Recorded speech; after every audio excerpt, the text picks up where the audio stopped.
You're listening to the Podcast Factory. Bienvenue pour un nouvel épisode de votre podcast HR Meetup sur les passions au travail et les ressources humaines. Et aujourd'hui, je suis très fier et très content de retrouver Guy Vény parce qu'on s'est déjà eu au micro il y a très longtemps avec Olivier Kemax. Je vous invite à aller réécouter cet épisode, même s'il est très ancien et que le son est un peu différent. Et je me suis dit, ça fait trop longtemps qu'on ne s'est plus parlé, Guy. Et je crois qu'on est dans un momentum où c'est intéressant qu'on se reparle. Alors bonjour et merci de m'avoir rejoint d'abord. Merci beaucoup. On va revenir sur un rituel que j'ai instauré depuis. C'est une question classique. C'est de ton rêve d'adolescent à ce jour, Guy. Qu'est-ce qui s'est passé? Est-ce que tu es aligné avec ce rêve? Quand tu m'as posé la question tout à l'heure dans le couloir, vraiment, j'avais pas trop d'idées. Et en fait, en rentrant dans le studio, là maintenant, je pense que depuis mes 13-14 ans, mon rêve d'adolescent et de jeune adulte, c'était de changer le monde. En tout cas, de participer, contribuer à avoir de l'impact dans la construction ou l'émergence d'un monde meilleur, plus juste. Donc déjà une prise de conscience de certaines injustices très tôt. Bah oui, je pense que mon exemple de vie était assez démonstratif à ce niveau-là. Ouais. Ça t'a guidé vers un choix d'études spécifiques? Tu t'es dit, tiens, je veux faire un métier précis? Non. J'ai voulu prouver que j'étais capable de faire l'UNIF. J'ai fait une candidate en sciences éco et puis j'ai fait de la communication sociale. Dans le domaine de l'image de marque, les entreprises, voilà. Ça t'a amené une carrière en entreprise aussi? Oui, j'ai travaillé dans une agence de relations publiques, après de nombreux stages aussi, et puis j'ai travaillé dans un groupe social, d'abord comme responsable d'agence, et après 1 an, j'ai été bombardé par le hasard, responsable de la communication de tout le groupe, pour la cohérence, pour l'aspect commercial, les documents, les enseignes lumineuses, l'agencement des agences, etc. Donc, tu l'as retrouvé, ce rêve d'ado? Tu y es aligné avec? Alors, vraiment en phase avec ce que je voulais faire dans ce que j'avais appris à l'UNIF et dans mes stages. Je crois que je suis mal tombé, en fait, dans ce service-là. Et j'ai fait la connaissance de la gestion du pouvoir, de l'abus de pouvoir, des couteaux dans le dos, des croche-pieds, et puis de me faire licencier, heureusement, parce que, en fait, mon corps ne tenait plus. Et donc ça m'a permis de bifurquer vers de l'alimentaire, et au départ, c'était de l'assurance. Et donc, j'ai fait 15 ans d'assurance, dont les 10 dernières années comme chef d'entreprise en association avec un de mes amis, qui est devenu un de mes amis par la suite, avec une success story invraisemblable. Voilà, quand on veut s'amuser, qu'on fait les choses pour le plaisir et avec cohérence, eh bien finalement, tout se passe relativement bien. C'est là que la notion d'alignement est importante. Je le savais pas encore de trop.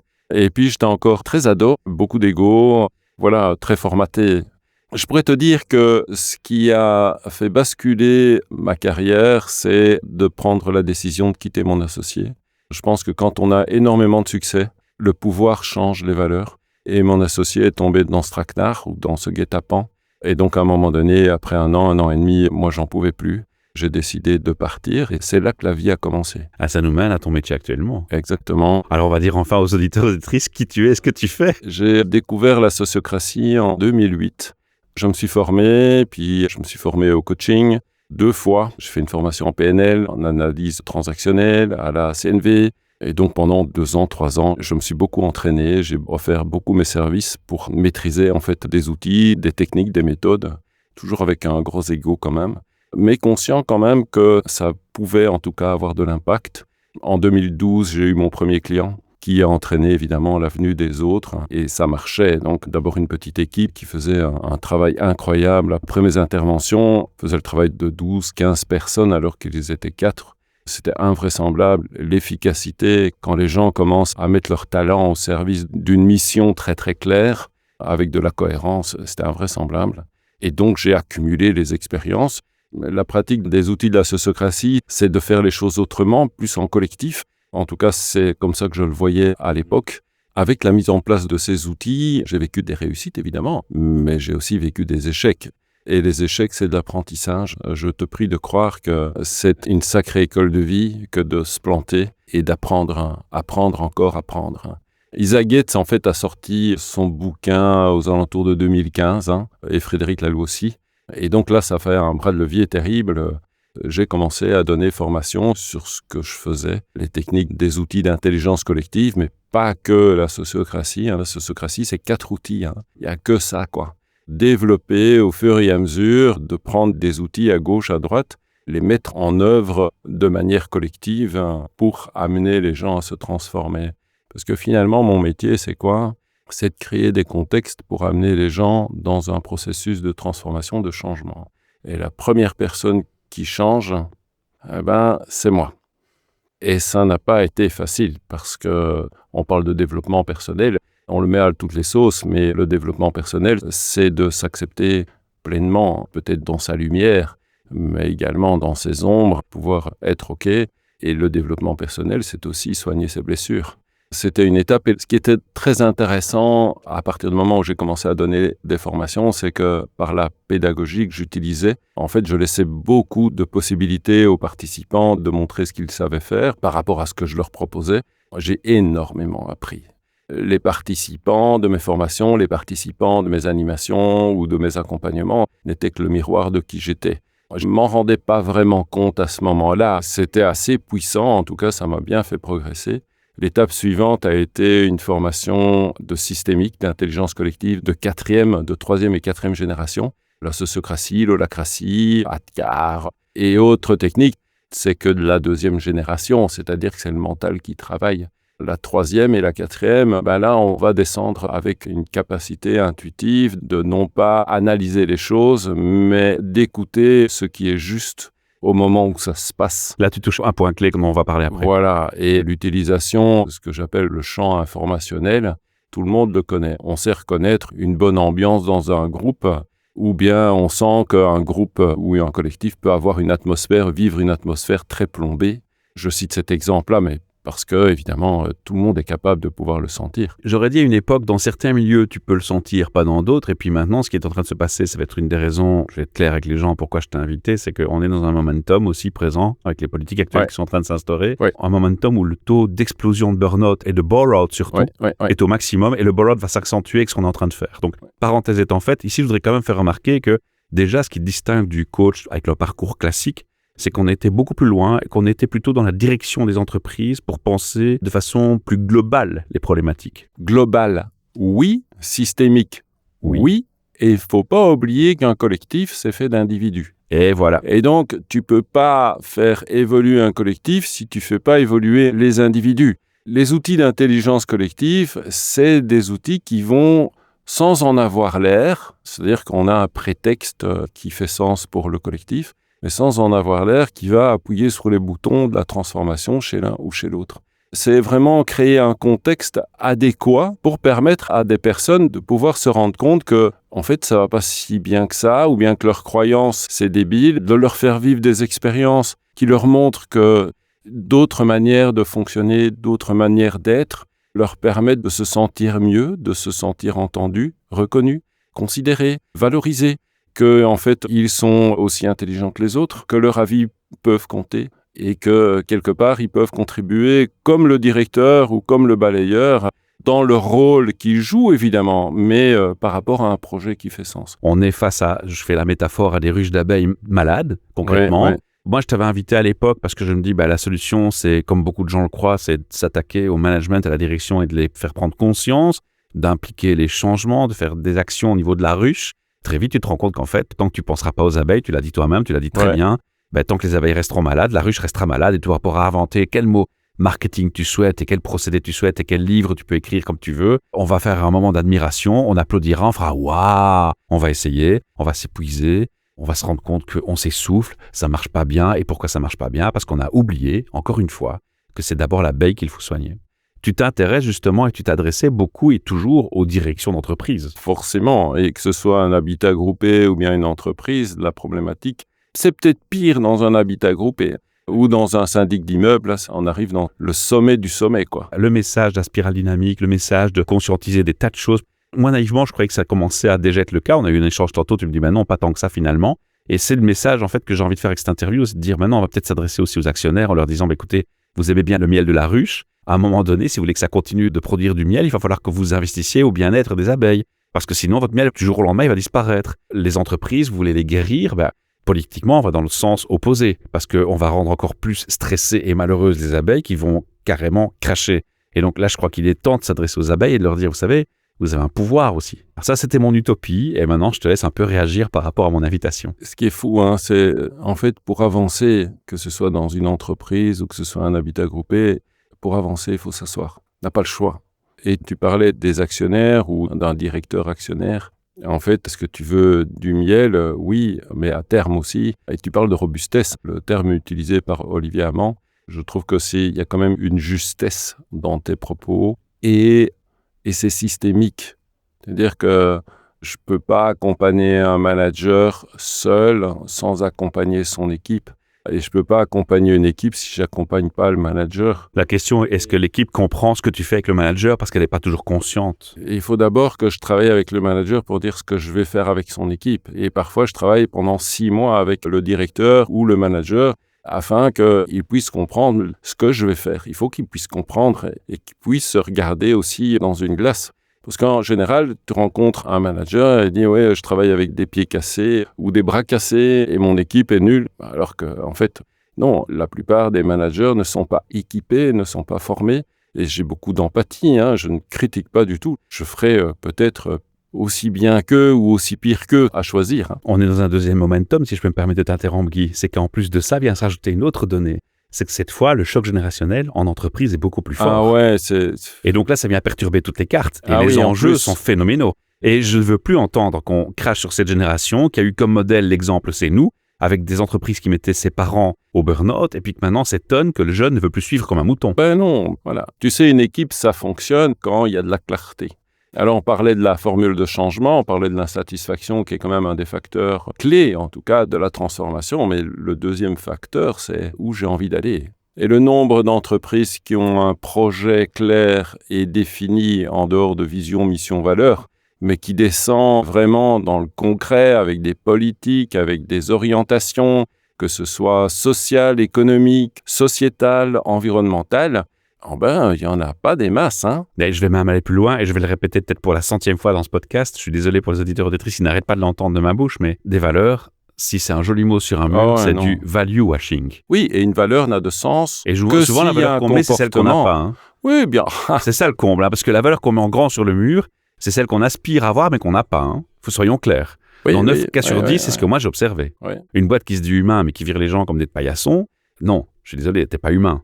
Quand tu prétends que les gens ont deuxième chance et que pour un oui, pour un non, tu licencies, t'es pas dans l'humain, là. Non, tu peux licencier. Licencier, c'est pas négatif, mais si la personne n'est pas heureuse dans son travail, on peut toujours arranger le processus, l'accompagner, faire en sorte qu'il trouve un autre boulot, ou lui créer les conditions pour qu'il se lance indépendant, continuer à travailler avec lui. Il y a même des formules intermédiaires, il y a l'entrepreneurship. Exactement, on peut très bien créer quelque chose même à l'intérieur des entreprises. Le fait que quelqu'un ne corresponde pas n'est pas vraiment un problème. Attention, il y a des gens parfois qui ne conviennent pas parce que le contexte n'est pas bon. Ça veut dire que si le contexte de la dynamique collective change, les gens vont retrouver de la niaque. Parce que, quelque part, ils vont se ressentir reconsidérés. Mais en plus, si la mission est clarifiée, en fait, le travail va de nouveau avoir du sens pour eux. Là, on va parler du côté recrutement qui est en amont, qui est très important. Et dans le recrutement, je suis désolé, ce que je entends de plus en plus et ce qui m'effraie pour l'instant, c'est des entreprises où on a l'impression que le RH est là pour enrober d'un papier rose un poste, où on fait des sous-entendus. Et puis quand on est dedans, une fois le contrat signé, dès le premier jour, on se rend compte que 80% de ce qui a été dit, c'est complètement faux. Et j'ai autour de moi des proches qui subissent ça de plein fouet pour l'instant. Oui, c'est souvent le cas. On miroite quelque chose. C'est les deux. Donc le candidat parfois aussi ment. C'est une relation de confiance, une relation de travail. Et si on démarre une relation de confiance où un des deux n'est pas transparent, c'est déjà problématique en soi. J'interroge cet aspect-là. Je ne pointe pas, je ne dénonce pas, je ne mets pas tout le monde dans le même sac. Ma question est, interrogeons-nous sur ce qui se passe en recrutement actuellement, parce que si j'écoute ce que j'entends autour de moi, ça m'inquiète. Il y a beaucoup de choses à dire sur le recrutement. J'ai eu une expérience incroyable dans une boîte que certains connaissent qui s'appelle Cosucra. Une expérience de recrutement d'un plant manager. Alors, comment ça s'est passé ? On a été dans le service. On a réuni une quinzaine d'ouvriers, de techniciens, d'ingénieurs, techniciens, donc des gens qui sont sur le terrain, qui travaillent dans l'usine. On a d'abord déterminé la sphère de pouvoir, ce que va faire cette personne qu'on allait engager, quelles étaient les qualités qu'il voulait avoir, mais venant du terrain. Et on a fait la même chose avec la direction. OK. Et donc, on a matché les deux versions pour créer l'annonce de recrutement d'abord en interne. Ce qui s'est passé, c'est qu'on avait 4 candidats, avec certainement un candidat privilégié de la direction peut-être au départ. Et puis, on a fait une réunion, les membres du comité de direction et des représentants de l'équipe du terrain. Donc, je sais pas, on était peut-être une dizaine dans la salle du conseil. Et on a fait un vote sans candidat. Donc, c'est un outil de la sociocratie. On ne savait pas quel était le candidat, mais chacun devait expliquer les raisons et argumenter son choix et l'expliquer à tout le monde. Finalement, sur les 4 candidats, celui qui était le plus adéquat est sorti. Et même s'il y avait un choix peut-être préférentiel au départ de la part de la direction, c'est vers quelqu'un d'autre que c'est allé en tout cas. Ça a été un très très bon choix, une très belle personne finalement. Ça veut dire que ton approche sociocratique aide aussi au recrutement. Oui. Alors, ça c'est le recrutement. Alors, le recrutement, c'est aussi une situation qui fait qu'il y a une personne qui disparaît dans un service, une pension, un licenciement, quelqu'un qui est malade de longue durée, donc on a besoin de quelqu'un. Et c'est aussi l'occasion de refaire le point sur ce que fait le service. Un service, une équipe, c'est du in et c'est du out. Qu'on reçoit, on a besoin d'informations pour servir un client, quel qu'il soit, tu vois. Ça peut être des informations comme dans un service comptable, mais ça peut être aussi du délivrable pratico-pratique, palpable en tout cas. Et donc, c'est l'occasion de revoir avec le client ou avec les clients ce dont ils ont besoin et de voir, évidemment, en fonction de ce que le client a besoin, de quoi avons-nous besoin et qu'est-ce qu'on peut éviter comme travail, de réorganiser le travail parce que finalement, on se retrouve une personne de moins. Ça veut dire aussi que c'est l'occasion aussi de redistribuer le travail en fonction des préférences et des envies des gens. C'est-à-dire qu'une personne peut avoir envie de faire le travail de Frédéric, mais pour l'instant, il n'a pas l'occasion, mais il ne l'a jamais exprimé ou n'a pas eu beaucoup l'occasion de l'exprimer. Ici, en redéfinissant l'ensemble des tâches et de ce que veut aussi chaque personne, c'est de redistribuer les tâches en fonction des envies des gens. Évidemment, on se va retrouver avec 10-15% des tâches qui sont un petit peu plus compliquées. Là, on se les répartit, évidemment, en fonction des personnes et des compétences, d'arriver à 70-80% du travail qui est fait en fonction de l'envie des personnes. C'est absolument génial, quoi. Et de réduire le travail inutile. Faire du collectif, c'est pas être inefficace. C'est justement mettre en valeur l'efficacité, la performance, l'efficience. Le constat le plus fort que tu fais maintenant, par rapport à tous les changements qu'on est en train d'observer. Je crois que le gros constat aujourd'hui, c'est le repli sur soi. On fait des économies, il faut faire attention, on revient à ces comportements connus. L'ours qui hiberne. Mais c'est l'ours qui hiberne, mais il va continuer à faire ce qu'il a fait avant, alors que ça ne fonctionne plus. Exact. Aujourd'hui, le monde est devenu tellement complexe, ça va tellement rapidement que si tu travailles pas en collectif, ça fonctionne pas. Pour travailler en collectif, il faut être équipé. Il y a urgence et il y a un besoin immense. Et moi, je m'attends à t'entendre me dire, mais mon agenda, il est overbooké, quoi. Ben non. Et ça, c'est anormal. Oui, mais non, mais c'est ça. C'est anormal. Je peux pas concevoir ça. On est dans le moment où jamais on a eu autant besoin de gens comme toi dans une entreprise. Ce qui m'étonne, c'est que j'en vois pas 1000. Il y en a pas 1000, mais on est quand même une petite tribu. Et ouf, heureusement. Oui, d'abord ça. On est une petite tribu qui pense que notre métier, c'est de faire grandir les gens. Si on fait monter les gens en maturité, qu'on leur permette de sortir du bac à sable et d'arrêter de se chamailler pour des bêtises et qui montent en maturité, où les gens se disent « oui, je suis 100% responsable de ce que je dis, je suis 100% responsable de ce que je fais, je suis 100% responsable de mes émotions, je suis 100% responsable de mes relations ». Et là, ça fait mal, ça fait mal. Je peux te le dire parce que je suis passé par là. J'en ai bavé, tu vois, pour en arriver là, il m'a fallu passer le précipice, quoi. C'est la deuxième partie où je voulais arriver, c'est que je te dis tantôt dans ma métaphore de la rue, je te dis, on ne s'adresse pas assez aux actionnaires. J'ai lancé le message aujourd'hui tantôt avec ma petite métaphore. Et la deuxième partie de la métaphore, c'était de se dire, tiens, maintenant je me dis que des gens comme toi, est-ce qu'on ne devrait pas plus s'adresser aux abeilles aussi? Mon but, c'est que les gens aient bon, et je le rappelle, que leur objectif dans la vie, et pour toi c'est la même chose, on en parlait, l'objectif c'est d'avoir bon. Quelle que soit la méthodologie finalement, et la méthode, en fait on s'en fout. Mais si ton personnel a bon, s'il se sent bien, mais c'est magnifique. Ça veut dire que quelque part, tu vas au-delà de l'explosion du potentiel. J'ai envie de dire que maintenant, il faudrait peut-être rappeler aux patrons d'entreprise, aux actionnaires, à tout le monde, à tout ce public qui est concerné par cette ruche, que la vie est courte. Oh oui. Et qu'on l'oublie trop souvent. Le temps passe très vite. Et que peut-être à un moment donné, à perdre son temps à ramer dans le vide, il faut peut-être arrêter de ramer dans le vide et peut-être boucher les trous. Tu l'as dit au début, se poser pour réfléchir. Oui. Et on a besoin d'une pause. Et cette pause, prenez-la parce que sinon la vie elle va vous filer entre les doigts et ça va tellement vite que vous n'allez pas le réaliser. Oui. N'attendez pas que ce soit trop tard. Tu sais, pour les PME, les petites boîtes entre 100 et entre 50 et 100 personnes, on arrête la boîte pendant 15 jours et la boîte est transformée. Ouais. Je peux t'assurer que c'est... Mais le petit indépendant te dira, puissance. est-ce que je peux pas faire 15 jours sans revenu? 15 jours en mettant 50% des activités qui ramènent rien du tout. Excuse-moi, c'est comme si tu arrêtais 15 jours de travailler sur le mois. Hein. Mais voilà, il y a des marches intellectuelles encore à faire chez certains. Oui, mais c'est sûr, quoi. Moi, je me mets à leur place, je serais mort de trouille, quoi. Il faut la confiance. Si t'as pas la confiance de ton partenaire, ça va être compliqué, quoi, tu vois. Et puis j'ai envie de clôturer cette première mise en bouche.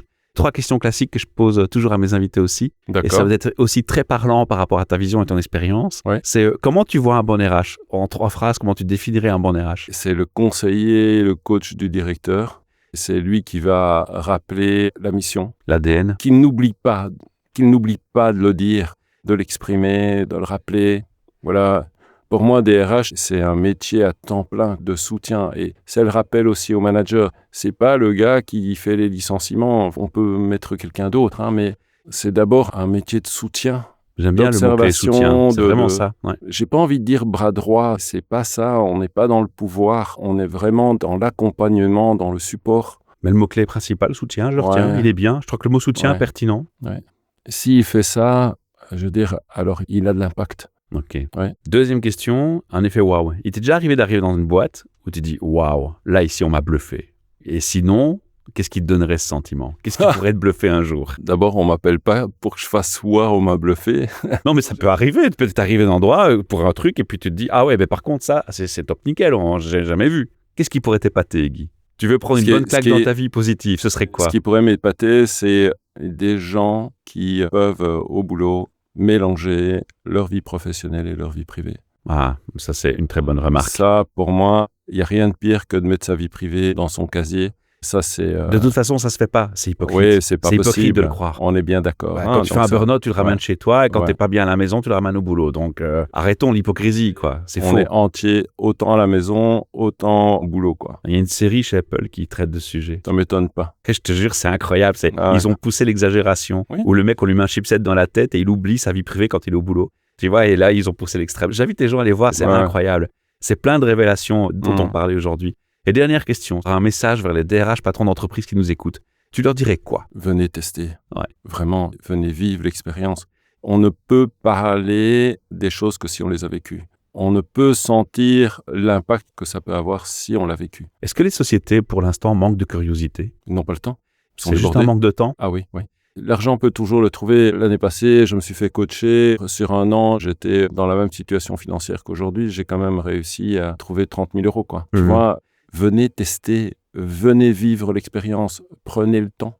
Pour avancer, il faut s'asseoir, il faut prendre le temps et sentir. C'est dans les tripes que les choses vont bouger et pas dans un tableau Excel. Je peux te le dire. En tout cas, moi, je voulais ramener aujourd'hui au micro un rappel de ce que tu fais parce que je pense que ce que tu fais est une mission clé dans la société dont il y a un grand besoin. Je suis surpris, comme je l'ai déjà dit, de ne pas le voir. Ton agenda explosé de demandes, j'exagère, mais pour expliquer un peu le concept, ou en tout cas qu'il n'y ait pas plus de personnes qui fassent le même métier que toi, ça ne devienne pas une grosse vague, parce qu'il y a à mes yeux, il y a un énorme besoin. Oui. Et je suis pantois. Il y a déjà des pistes qu'on a semées.